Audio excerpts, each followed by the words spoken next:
Olá pessoal, seja muito bem-vindo à nossa segunda aula. Hoje nós vamos dar continuidade ao que iniciamos na aula passada na disciplina Ética no Setor Público.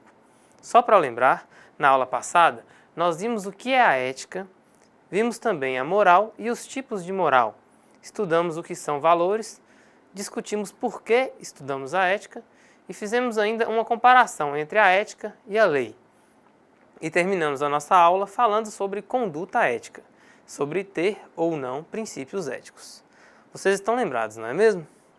E falando de ter ou não princípios éticos, nós vamos retomar a nossa aula falando um pouquinho sobre boa-fé. E para falar sobre boa-fé, primeiro devemos entender o que é isso. Para você, o que vem a ser boa-fé? Como percebemos a boa-fé em situações do nosso dia a dia? Quando você vai comprar um carro ou um imóvel, por exemplo, qual é a conduta do vendedor? Ele age com boa fé para com você?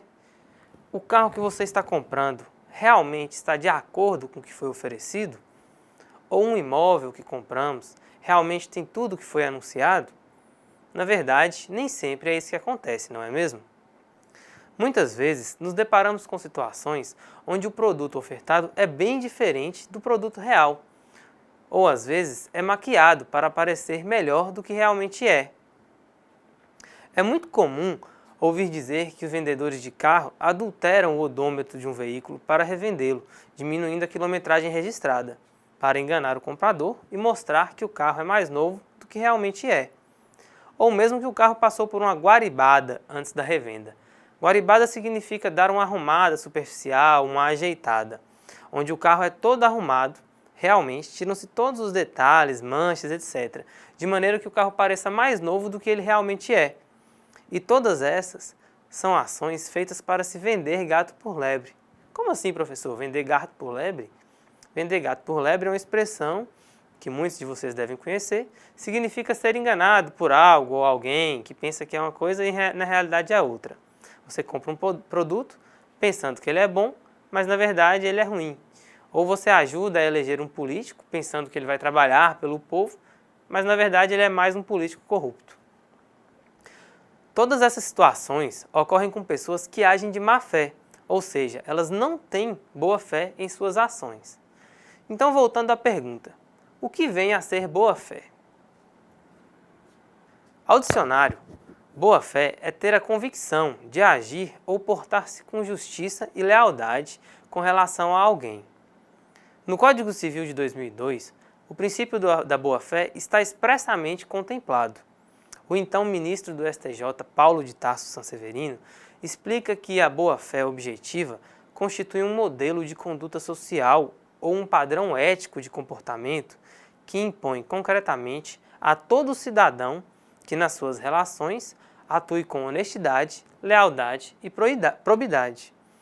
Esse conceito do ministro Paulo de Tarso vem fazer uma junção de tudo o que vimos, um modelo de conduta social, um padrão ético de comportamento que impõe aos cidadãos atuar com honestidade, lealdade e probidade. E a escolha por se atuar com boa ou má fé parte da consciência de cada um. A consciência de cada indivíduo é o que define a sua conduta. Sabemos que cada pessoa tem seu bom senso e sua percepção do que acontece ao seu redor, tendo, portanto, uma consciência própria, baseada em seus próprios princípios. A partir disso, podemos fazer um novo questionamento. Quando ocorre a falta de ética? A falta de ética ocorre quando a consciência do indivíduo se baseia em princípios que não são aceitos pela comunidade em que ele vive. Ou seja, se o indivíduo age fora dos padrões esperados pela sociedade e extrapola os limites do que é aceitável, ele não está agindo com ética. Porém, nem sempre a ética de um grupo é a mesma ética de outro grupo, ou de um todo ao qual esse grupo está inserido. Às vezes, as pessoas agem de acordo com a ética do seu meio, do seu grupo social, mas essa ética é contrária à ética da nação, por exemplo. Vamos relembrar o que é ética.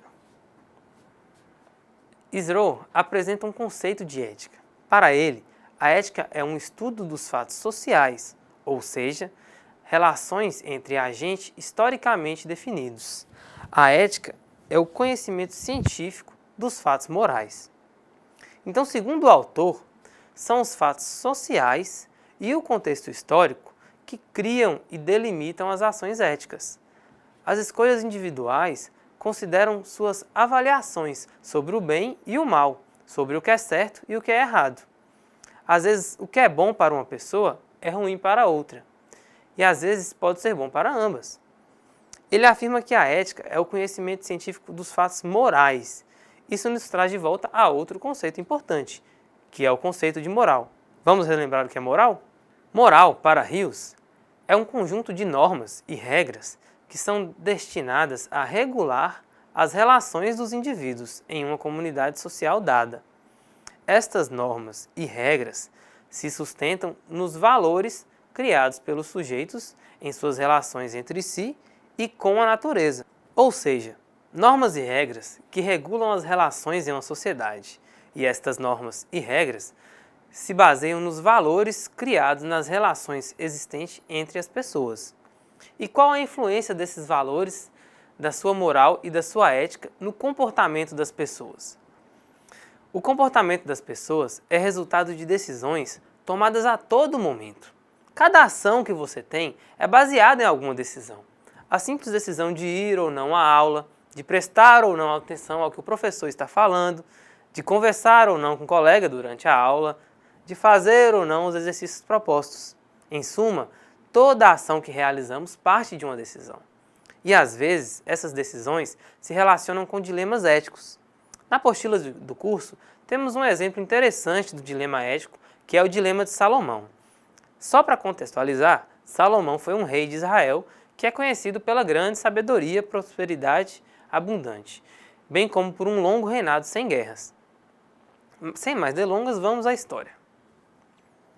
Duas mulheres se apresentam ao rei Salomão, e uma delas disse: Senhor, eu e esta mulher habitávamos na mesma casa.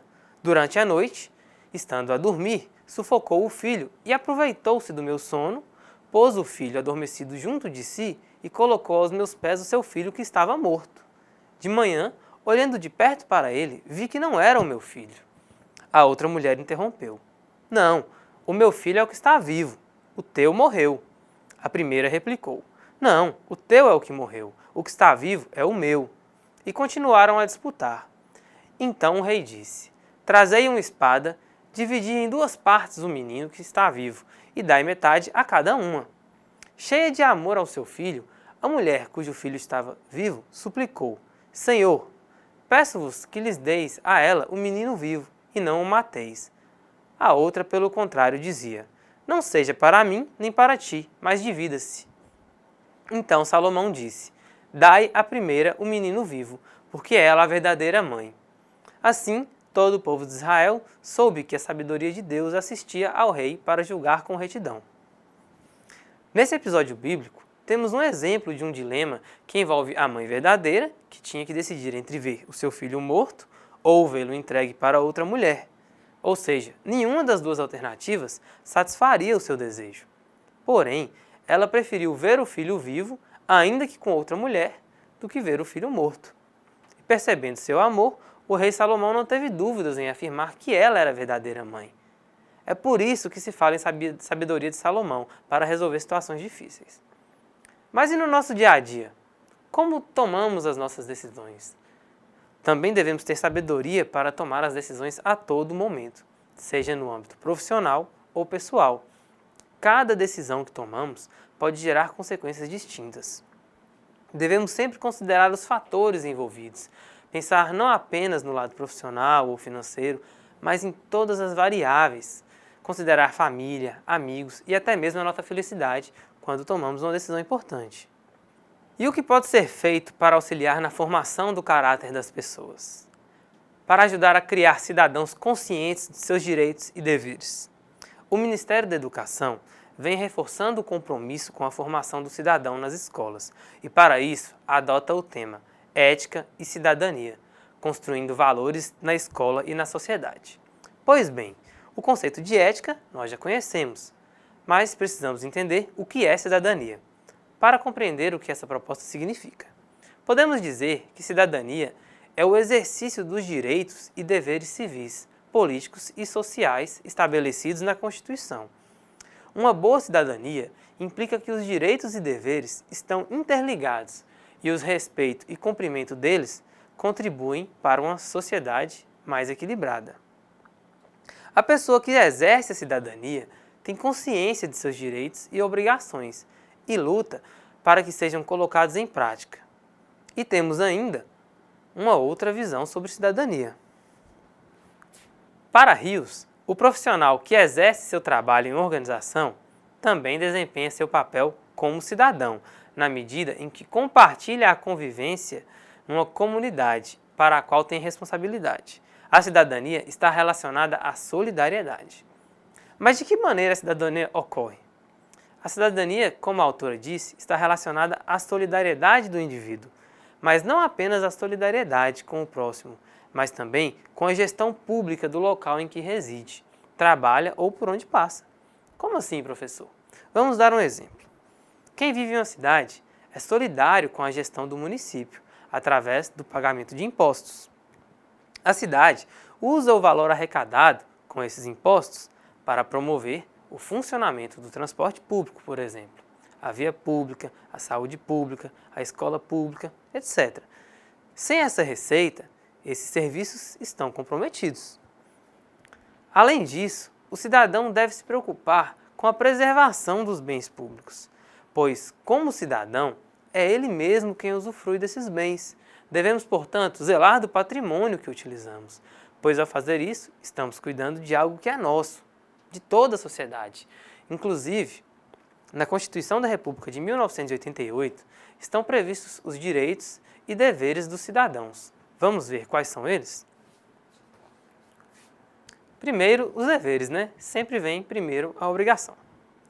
São deveres do cidadão: votar para escolher os governantes, cumprir as leis, educar e proteger seus semelhantes, proteger a natureza e proteger o patrimônio público e social do país. E os direitos do cidadão? O cidadão tem direito à saúde, educação, moradia, trabalho, previdência social, lazer, entre outros.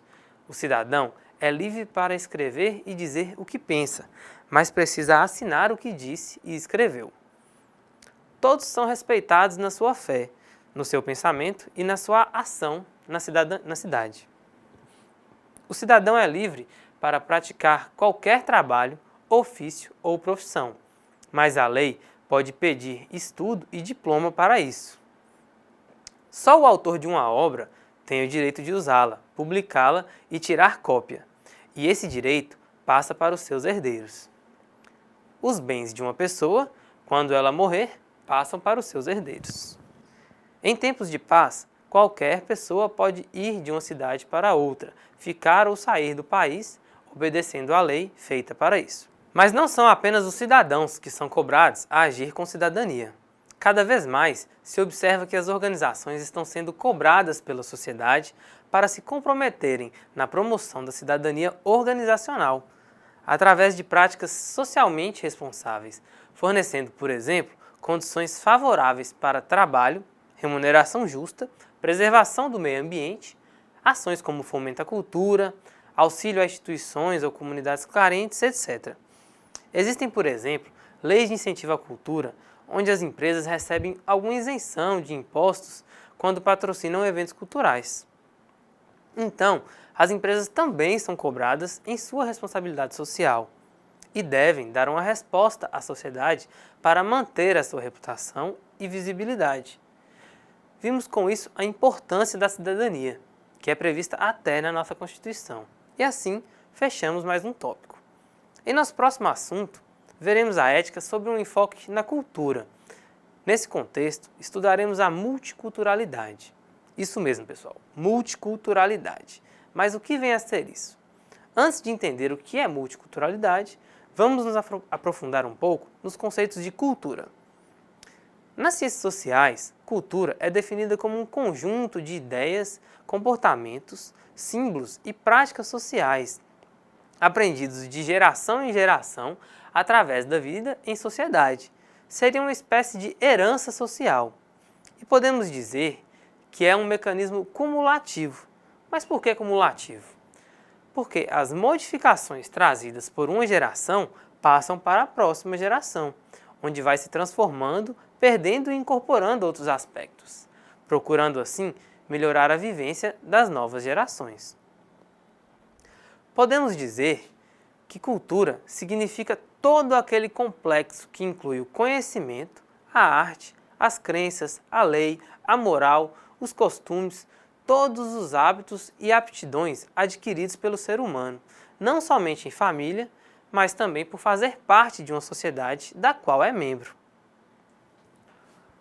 Vamos fazer uma reflexão sobre o que está envolvido em uma cultura. Veja só, se tomamos a cultura como centro, ela seria a base, o fundamento que norteia todos os nossos comportamentos e pensamentos. Mas de onde vem a nossa cultura?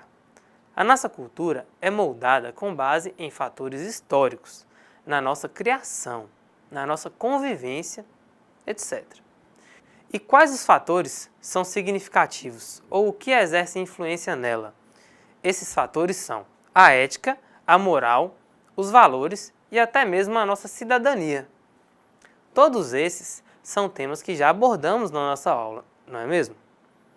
Tudo isso culmina na nossa cultura, ou seja, nossa cultura é o conjunto dos nossos valores, da nossa moral, da nossa ética e da nossa cidadania. E se fizermos uma reflexão sobre esses pontos dentro do contexto organizacional? Bem, se analisarmos as organizações, observamos que essas questões estão presentes no dia a dia e que elas são representadas pelos valores que dão sustentação à tomada de decisão.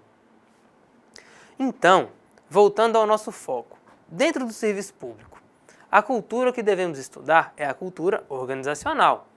E o que significa isso? Bem, cultura organizacional representa as normas informais e não escritas que orientam o comportamento dos membros de uma organização no dia a dia e que direcionam as suas ações para o alcance dos objetivos organizacionais.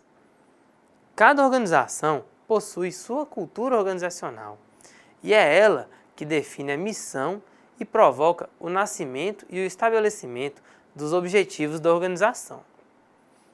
Na verdade, a cultura é a maneira particular pela qual cada organização aprendeu a lidar com o seu ambiente e a trabalhar. Então, percebemos que na cultura organizacional também existe a influência da cultura individual, pois as pessoas trazem de sua formação familiar e de sua experiência de vida os seus próprios princípios, dos quais eles não abrem mão. E são esses princípios que orientam eticamente o indivíduo e que servem como base para a tomada de suas decisões, tanto no âmbito pessoal como no âmbito profissional.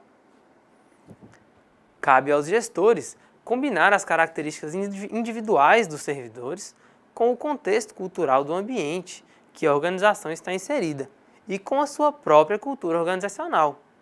Ou seja, os gestores devem conhecer as características da sua equipe, da sua organização e do seu meio, para combiná-las e otimizar os seus resultados.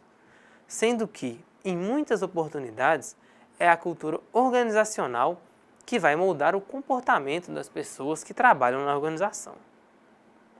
Diante de todo esse cenário sobre cultura, fica fácil perceber o porquê desse nome multiculturalidade. Ele diz respeito às diferenças culturais que existem nas organizações, que refletem diferentes tipos de comportamentos, atitudes e pensamentos. São essas diferenças que formam a cultura organizacional. E essas diferenças surgem de acordo com o contexto cultural em que as pessoas estão inseridas. O multiculturalismo significa a existência de diferentes elementos e fatores culturais trazidos às organizações por pessoas provenientes de diferentes culturas, que coexistem e florescem dentro das organizações. Em suma, cada pessoa tem uma cultura diferente, cada organização tem uma cultura diferente, cada cidade, estado ou país tem uma cultura diferente, que é influenciada por vários fatores. A cultura brasileira, por exemplo, é marcada pela boa disposição, pela alegria, e isso se reflete também na música, como no samba, que também faz parte de nossa cultura. Ela também é marcada pela mistura de vários povos e etnias, desde indígenas aos africanos, europeus, etc. Recebemos várias influências de cada uma dessas culturas. E em meio a toda essa variedade cultural, existe também a nossa moral. E um dos problemas que enfrentamos no Brasil é a moral brasileira. Quem nunca ouviu expressões como o problema do Brasil é o brasileiro ou o povo brasileiro é corrupto? Esse tipo de expressão é comum no dia a dia das pessoas, nas redes sociais, etc. Principalmente em momentos de revolta das pessoas diante de alguma situação complicada, seja ela política, econômica ou mesmo cultural. Quando olhamos para a política, só vemos escândalos como Mensalão, Lava Jato, é corrupção e mais corrupção. Mas quando olhamos para o lado, o que vemos? Vemos pessoas querendo furar fila, tirando vantagem dos outros. Vemos empresas que aumentam o preço dos produtos para depois dar o desconto e vender pelo mesmo preço que estava antes, falando que é uma promoção. Tudo isso faz parte da moral brasileira. E realmente não podemos deixar de observar esse tipo de coisa. Mas também não devemos aceitar. Não é porque alguém está furando a fila que eu também deveria furar. Não é porque as pessoas estão tirando vantagem de alguma situação que eu também deveria tirar. Não podemos colocar a culpa de todos os problemas do Brasil no povo, na nossa cultura ou na nossa moral. E dando prosseguimento aos nossos estudos, vamos fazer mais uma reflexão. No nosso dia a dia, as pessoas que estão ao nosso lado, com quantas pessoas diferentes nós lidamos em nossas relações diárias? É muita gente, não é? São muitas vezes pessoas completamente diferentes em sua forma de pensar, em sua cultura, religião, gênero, idade, nível de conhecimento sobre determinados assuntos e até mesmo nível de conhecimento tecnológico. Tem gente que pega um celular, um notebook e faz coisa que até Deus duvida. Sabe tudo. E tem pessoa que mal sabe manusear um celular. Isso é normal, faz parte da diferença entre as pessoas. Quem no trabalho não tem aquele colega que sabe mais de informática e ajuda todo mundo, que conhece os caminhos para comprar celulares ou produtos mais baratos na internet. E toda essa diversidade de informações com as quais lidamos a todo tempo contribui para a nossa formação, o nosso conhecimento e até a nossa forma de pensar e agir em uma ou outra situação.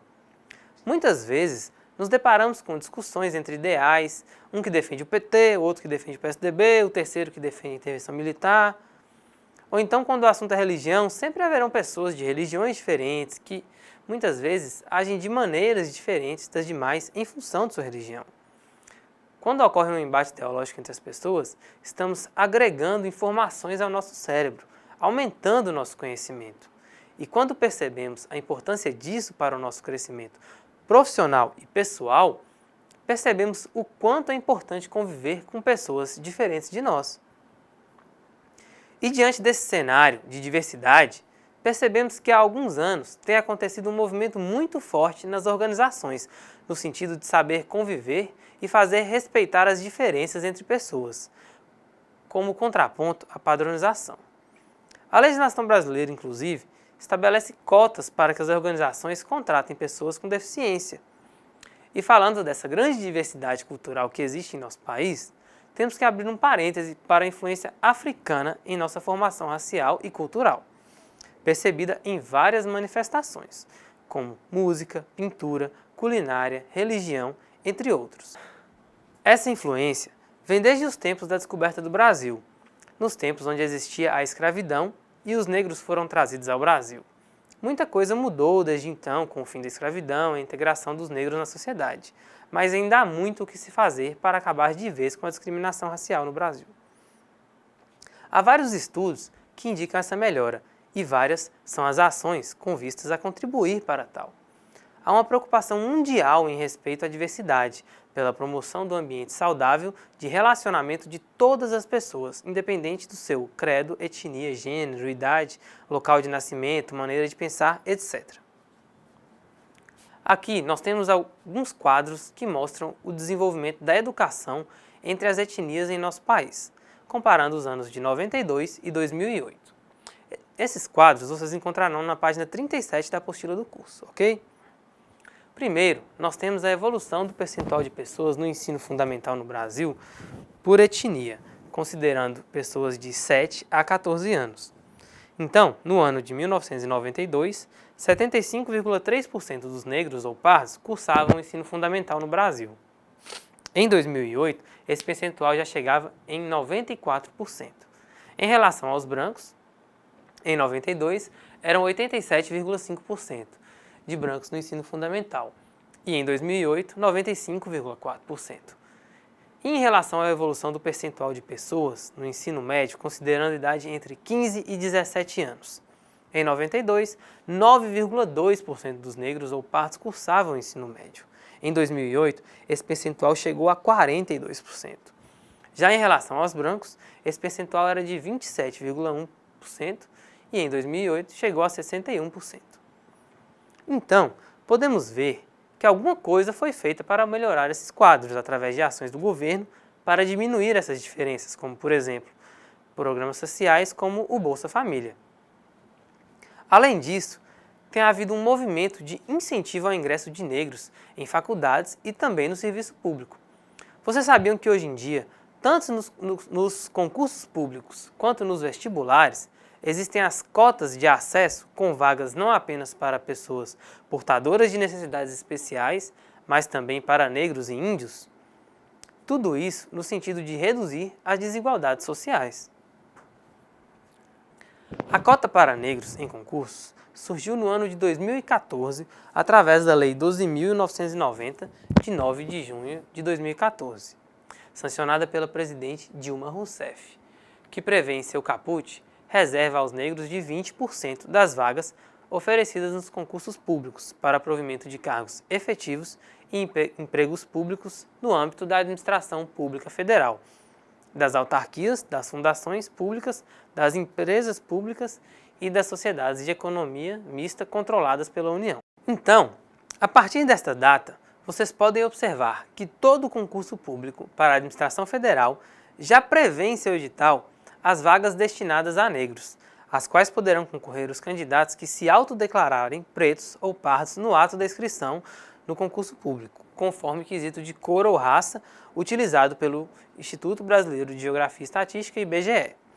Essa já é uma realidade que, assim como as cotas das universidades, que baseadas na Lei 12.711 de 2012, garantem a reserva de até 50% das matrículas por curso e turno nas universidades e institutos federais a alunos oriundos integralmente do ensino médio público, em cursos regulares ou da educação de jovens e adultos. Algumas universidades utilizam esse sistema não apenas para egressos de escola pública, mas também para negros e índios. Então vemos que realmente existem ações voltadas à redução das desigualdades no Brasil, ainda que não sejam suficientes para acabar com todas as desigualdades, mas ao menos um pouco elas contribuem. Com isso, nós concluímos mais um tópico da nossa aula. Agora, vamos entrar numa parte mais direcionada ao curso de vocês. Nosso próximo capítulo trata da ética profissional. Então, falaremos sobre algumas reflexões sobre o valor da moral no exercício das profissões. E para estudar a ética profissional, o nosso autor nos traz uma reflexão sobre o que é profissão. O que significa exercer uma profissão? Quem aí nunca ouviu falar a expressão ofício? Por exemplo, na frase "meu pai exerce o ofício de carpinteiro". O que é ofício nesse contexto? Não é aquele documento que a gente envia no serviço, não, que estudamos quando vemos redação oficial. A palavra ofício, nesse contexto, tem o sentido semelhante ao de profissão. Sa traz um significado que é um lugar onde se atende ou serve a alguém, ou seja, é por meio da profissão que uma pessoa serve outra, serve a comunidade a qual pertence. Portanto, a profissão deve trazer um benefício para a sociedade. Por exemplo, um médico que exerce sua profissão e atende seus pacientes. Ele está servindo a comunidade e trazendo benefícios para a sociedade. E quando associamos o exercício de uma profissão ao tema central de nossa disciplina, ética? Se a profissão tem um caráter social, então deve estar vinculada aos costumes da sociedade onde é praticada. Deve respeitar seus valores, seu exercício deve ser ético. Um profissional não pode, no exercício de seu dever, desrespeitar a ética da sociedade em que atua sob pena de ser punido pela lei, pois a lei existe para buscar um equilíbrio entre as pessoas. E para reforçar o que a lei impõe, muitas categorias profissionais possuem um código de ética próprio, que deve ser respeitado, como se fosse uma lei interna de determinada profissão. Ele regula e delimita até onde os profissionais podem ir e qual o tipo de ações eles deverão tomar e o que o exercício de uma profissão representa para vocês. A pessoa que se prepara para exercer uma profissão estuda toda a vida, desde os vários anos do ensino médio, depois faz um curso técnico de 2 anos ou curso uma graduação de 4 até 6 anos, se preparando para entrar no mercado de trabalho. Essa pessoa dedica várias horas do seu dia, vários anos da sua vida, se preparando para exercer uma profissão. E quando alcança esse objetivo, será que ela se sente realizada ao exercer a profissão para a qual ela se preparou por tanto tempo? Bem, quando estudamos administração, estudamos as relações humanas, e um dos autores mais estudados e que tem sua teoria viva ainda hoje em praticamente todas as organizações se chama Abraham Maslow. E o que fala a teoria de Maslow? Maslow realizou uma pesquisa sobre a motivação das pessoas. Ele queria saber o que motiva as pessoas no seu trabalho. E através de seus estudos, ele foi capaz de elaborar uma pirâmide de necessidades. E como funciona essa pirâmide? Ele colocou nessa pirâmide as principais necessidades do ser humano em seu ambiente de trabalho, onde a base da pirâmide consiste nas necessidades mais básicas, que são as primeiras que as pessoas buscam realizar. Na base estão as necessidades fisiológicas ou necessidades relacionadas ao organismo, como alimentação, sono, abrigo, água, etc. Só a partir do momento que essas necessidades são satisfeitas é que o indivíduo passa para a busca da satisfação do próximo grau da pirâmide, que são as necessidades de segurança, e assim por diante, passando por necessidades sociais, de autoestima e, por fim, de autorrealização. Então, Maslow indica que há um momento na vida de um indivíduo que ele busca ser aceito pelo grupo. Ele busca reconhecimento pelo que ele faz, uma vez que já tem o salário que deseja, já tem a segurança e até mesmo as necessidades sociais atendidas.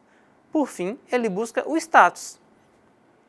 Esse reconhecimento faz com que a pessoa se sinta gratificada com o trabalho que desenvolve. O indivíduo deseja vencer os obstáculos e ser reconhecido por isso. Ele quer comprovar sua capacidade, sua personalidade e sua liderança. E a partir do momento em que o indivíduo é reconhecido como líder de uma equipe, que o respeita e admira, ele passa a ser uma referência de comportamento, de moral e de ética para essa equipe. Mas vamos voltar à nossa análise às profissões que atendem às necessidades sociais das pessoas, como médicos, dentistas, advogados e professores, contadores, etc. Essas profissões são exercidas normalmente pelos chamados profissionais liberais. Esses profissionais são pessoas que lidam diretamente com a vida das pessoas. Eles atuam na manutenção e preservação da saúde, em suas finanças, entretenimento, na sua formação, etc. São, portanto, de grande importância na vida de cada um de nós. Nós confiamos uma parte significativa de nossas vidas a esses profissionais. Portanto, cabe a eles o exercício ético de suas profissões, pois eles podem influenciar nossas vidas, tanto positiva como negativamente. Em nosso curso, por exemplo, Serviço Público, um servidor público pode dar fé pública para documentos, ou seja, existe um grau de confiabilidade que a sociedade deposita nesse profissional, pois ela se beneficia de um profissional ético e pode ter uma visão de respeito e admiração por ele. O contrário também ocorre. Veja aqui, um exemplo disso. Olha só, na agência do INSS. Veja, Previdência Social. Já está marcado, marcar de novo. O atendimento especializado. E o servidor está em seu computador jogando paciência. Enquanto isso, na fila, haja paciência. Temos aí um exemplo de conduta antiética de um servidor público, que deveria atender a comunidade, mas durante seu expediente de trabalho está jogando um famoso jogo chamado paciência. Quem nunca jogou paciência, não é mesmo? Mas durante o expediente de trabalho, durante o momento que ele deveria estar prestando à sociedade um serviço, qual a imagem que um servidor desse passa para as pessoas? Qual o grau de confiança depositado nele? Certamente é uma imagem de um profissional ruim, que não cumpre as suas obrigações e não gera confiança nas pessoas.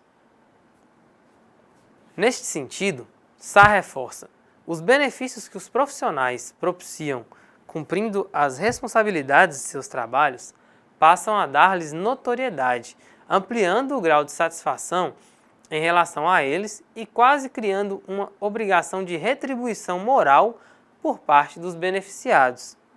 E aí somos levados a fazer uma reflexão em relação à política.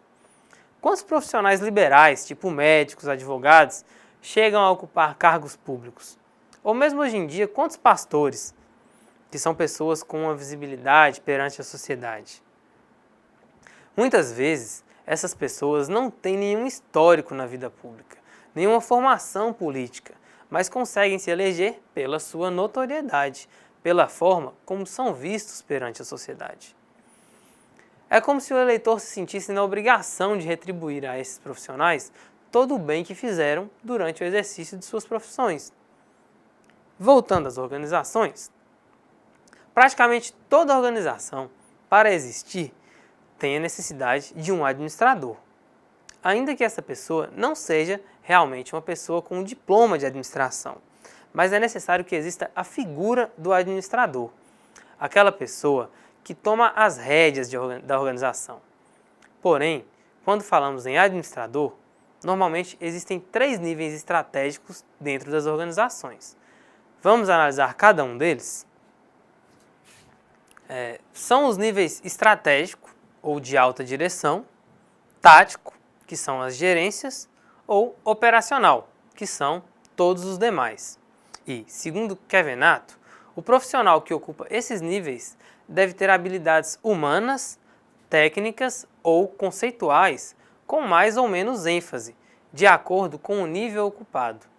Então, temos aqui na figura 7.2 da apostila de vocês, que um gráfico onde o eixo X, eixo Y.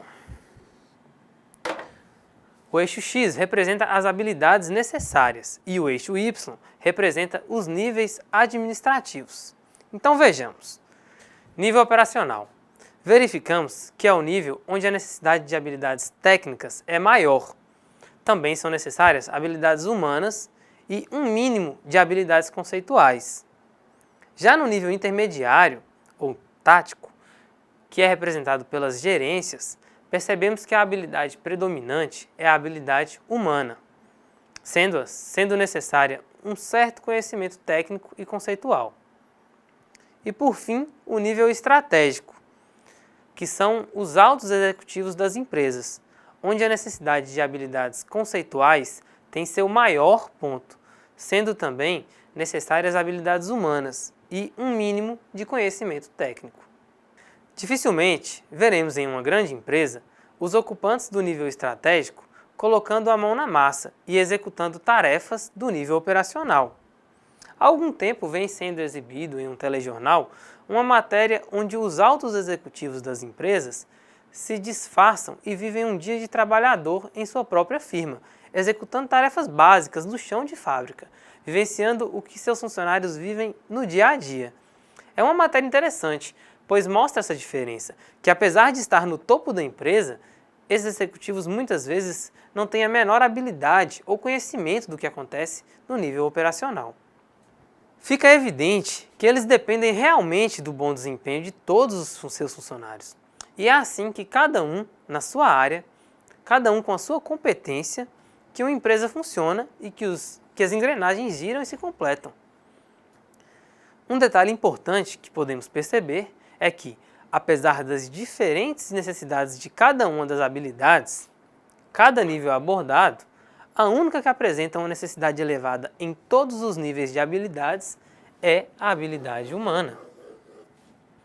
Então podemos concluir que, independente do nível da organização em que você trabalha, o relacionamento saudável é fundamental para que você possa alcançar os resultados. Pronto, pessoal! Com isso, chegamos ao fim de mais uma aula. E foram muitos os conteúdos abordados nessas duas primeiras aulas, não é mesmo? Vamos aproveitar que vocês devem estar se preparando para a primeira avaliação e fazer uma breve revisão de tudo que vimos até aqui. Em nossa primeira aula, nós vimos vários conceitos. Dentre eles, alguns são de muita importância, que são o de ética, de moral e valores. Vamos revisar um pouco esses conceitos tão importantes, não só para o nosso curso, mas também para a nossa vida. A primeira coisa que temos que lembrar é que a ética diz respeito ao jeito de ser de uma sociedade, ou seja, o seu conjunto ethos, ou o conjunto de características comuns dessa sociedade. Lembrando que cada sociedade possui uma ética própria, que é transmitida de geração em geração, sofrendo mutações ao longo do tempo. E a moral? Bem, podemos dizer que a moral é um conjunto de regras adquiridas através da cultura, da educação, da tradição e do cotidiano, e que orientam o comportamento das pessoas dentro de uma sociedade. As regras definidas dentro do moral definem o modo de agir das pessoas e são relacionadas aos valores e convenções sociais de cada cultura ou sociedade, a partir da consciência individual, que distingue o bem do mal. Falando de moral, nós também vimos que existe o moral, o amoral e o imoral, onde a moral é aquilo que está fora da moral, ou seja, é aquilo que é neutro no que se refere à ética. O imoral é aquele que tem conhecimento das regras da moral, mas pratica atos que são repudiados pela maioria da sociedade. Já o moral é um modelo ideal de boa conduta. As pessoas que possuem qualidades morais têm atributos como honra, respeito, seriedade, dignidade e bons costumes. E os valores? Os valores são os princípios dos quais não se abre mão e que estabelecem como vamos nos comportar. Eles podem estar relacionados com moral e costumes. Estudamos também a bioética, que pode ser resumida como o estudo interdisciplinar entre ciências biológicas, ciências da saúde, filosofia e direito, que investiga as condições para uma administração responsável da vida humana, animal e ambiental. Ela conduz a atuação médica no sentido de um profissionalismo responsável e transparente, que busca respostas para enigmas do corpo humano. Nós vimos também as diferenças e semelhanças entre a ética e a lei, em relação a várias questões como formalidade e sobre o não cumprimento de uma norma legal ou ética. Nós estudamos ainda a conduta ética. Vimos que as decisões que tomamos em nosso dia a dia são baseadas em nossos princípios, na nossa consciência. E uma consciência ética tende a refletir numa conduta reta, positiva, que busca não apenas o bem-estar individual, mas também o coletivo. E que esse tipo de conduta, que reflete em nossos atos, influencia em nossa maneira de agir, se agimos com boa ou má fé. E estudamos a ética e a cidadania. Vimos que a cidadania está relacionada à solidariedade, que todo cidadão tem direitos e deveres, e que deve se preocupar com o bem-estar do próximo e preservar o ambiente em que vive. Depois, nós vimos a importância da multiculturalidade e da diversidade cultural, não só em nossas vidas, em nossa cultura, mas também dentro das organizações. Que os valores das organizações também dependem de vários fatores e também são mutáveis ao longo do tempo. E, de uma maneira geral, são baseados nos costumes dessa organização, que resultam em uma cultura organizacional. E na aula de hoje, vimos sobre a realização pessoal, sobre o que influencia a motivação das pessoas, onde eu apresentei para vocês a pirâmide motivacional de Maslow. Nós estudamos também a importância do exercício ético das profissões e a influência que ele tem na vida das pessoas. Vimos ainda os níveis de habilidade dos administradores, onde falamos das habilidades operacionais, humanas e gerenciais, e em qual nível cada uma delas é mais presente ou mais importante. Bem, pessoal, é isso. Estudem para a prova, se preparem, não fiquem só com a nossa aula, leiam a apostila e participem dos fóruns e atividades propostas. Lembrem-se que estamos à disposição nos fóruns Tira Dúvidas. Portanto, é isso. Bons estudos e até a próxima.